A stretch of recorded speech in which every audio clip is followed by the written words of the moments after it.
Pode começar, presidente. Massa da hora. Bem, Grande. só para dizer para vocês que cada vez que eu compareço a uma urna para votar, eu fico feliz porque votar é um gesto muito grande de consolidação da democracia no nosso país. E, sobretudo, é a terceira vez que eu venho a uma urna para votar no Marinho.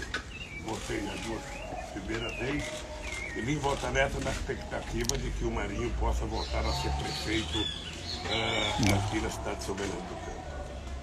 Essa é uma eleição muito importante, é uma eleição histórica para o PT. Porque eu acho que o PT sairá muito fortalecido nessa eleição. Eu acho que até marcando uma posição muito forte contra aqueles que apostaram a vida inteira no fim do PT. Vocês sabem que faz algum tempo que algumas pessoas apostam no fim do PT, apostam que o PT acabou, e diferentemente de outros partidos políticos, o PT não troca de nome, o PT não troca, sabe, dos seus compromissos com o povo trabalhador brasileiro. Nós queremos reafirmar cada vez mais para que nós fomos criados, para que nós existimos, para que a gente quer governar, porque a gente mostrou que qualquer prefeitura, qualquer estado ou qualquer país governado pelo PT faz a diferença. Eu digo todo dia, uma coisa é você votar numa pessoa que gosta de fazer ponte, no outro que gosta de fazer viaduto, no outro que gosta de fazer obras que possam fazer uma faixa com o seu nome. Outra coisa é você votar num candidato que gosta do povo, que gosta de fazer política de inclusão social, que gosta de fazer política de geração de empregos, de criação de centenas e milhares de pequenos empreendedores. E é isso que o PT deu de lição nesse país. O PT sairá fortalecido nessa campanha.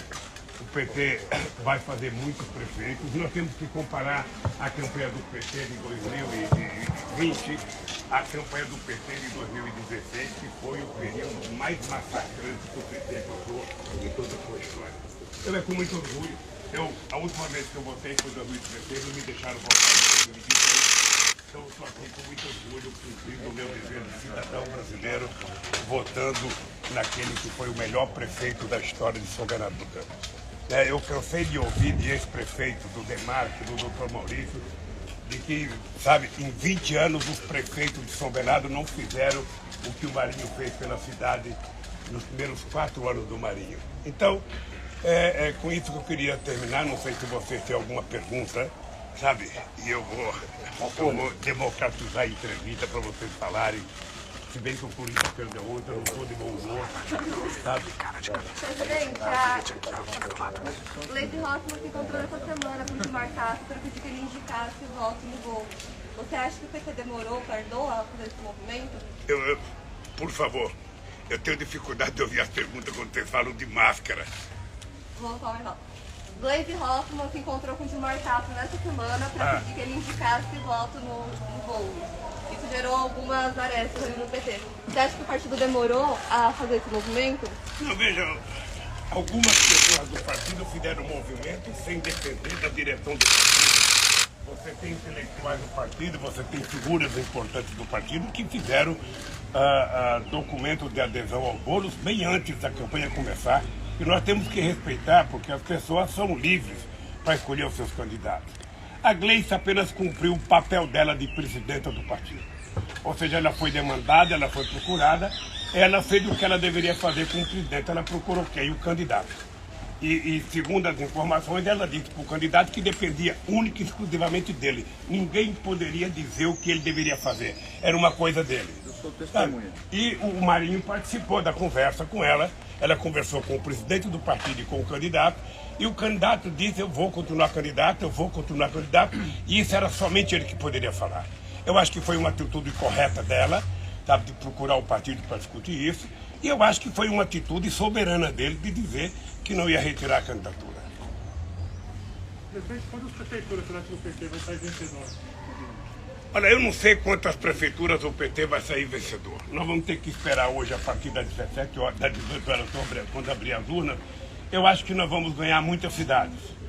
Veja, nós já chegamos a ter 618 cidades em que o PT tinha... Aqui em São Paulo, o PT tinha 68 cidades, o PT caiu para 8 em 2016.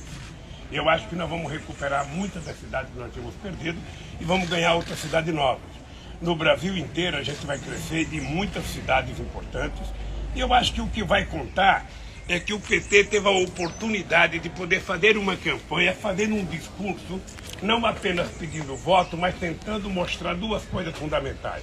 Primeiro, o legado do PT nas cidades em que o PT governou, o legado do PT no país e, ao mesmo tempo, o PT fazer uma proposta fazendo críticas a esse desgoverno que está aí, que é o Bolsonaro, que é possivelmente o maior desastre político da história desse país. Eu acho que há muitos e muitos anos, somente os milicianos dele, somente os fanáticos é que podem achar que o Bolsonaro faz alguma coisa de útil para esse país. O Bolsonaro destrói hábitos, destrói costumes, destrói cultura, ou seja, e destrói a economia, né? Nós nunca tivemos tanto desemprego como nós temos hoje, nunca tivemos tantas incertezas como nós temos hoje. O Brasil nunca esteve tão desmoralizado aos olhos do mundo como nós estamos hoje. Ninguém acredita nesse país. Um país que chegou a ser a 6ª economia do mundo em 2008. Um país que virou protagonista internacional, sabe, no tempo que o Celso Amorim era ministro das Relações Exteriores, eu era presidente da República, Dilma presidente. O Brasil foi levado ao nada. Foi levado ao nada. Então, eu acho que essa campanha serviu para que a gente pudesse mostrar quem é quem nesse país, o que é importante para o Brasil e tentar repolitizar a sociedade brasileira. Porque a sociedade brasileira, muitas vezes manipulada por determinados setores de meios de comunicação, a sociedade brasileira, ela teve um comportamento, sabe, que não era esperado. Ou seja, você poderia votar em pessoas, sabe, que fosse de direita, mas que fosse pelo menos civilizada. E em 2018 o povo escolheu alguém que não era civilizado politicamente, que não tinha história política nesse país, que a história dele era de agredir mulheres, agredir LGBT, agredir quilombola, agredir negro, agredir trabalhador, agredir sindicato. Era essa a história dele. E ele foi eleito. Sabe, isso me parece que faz parte do vírus, sabe, que tomou conta da política brasileira e tomou conta da política norte-americana. Né? Porque o Trump, que tem a votação que teve também, demonstra que tem uma parcela da sociedade que anda meia, sabe, conturbada ideologicamente, politicamente. Obrigado, senhor. Tá bem? Obrigado. Os atuais movimentos populares são fruto de indignação e sentimento de injustiça de como se deu o processo eleitoral. As manifestações pacíficas sempre serão bem-vindas, mas os nossos métodos não podem ser os da esquerda, que sempre prejudicaram a população, como invasão de propriedades, destruição de patrimônio e cerceamento do direito de ir e vir. A direita surgiu de verdade em nosso país.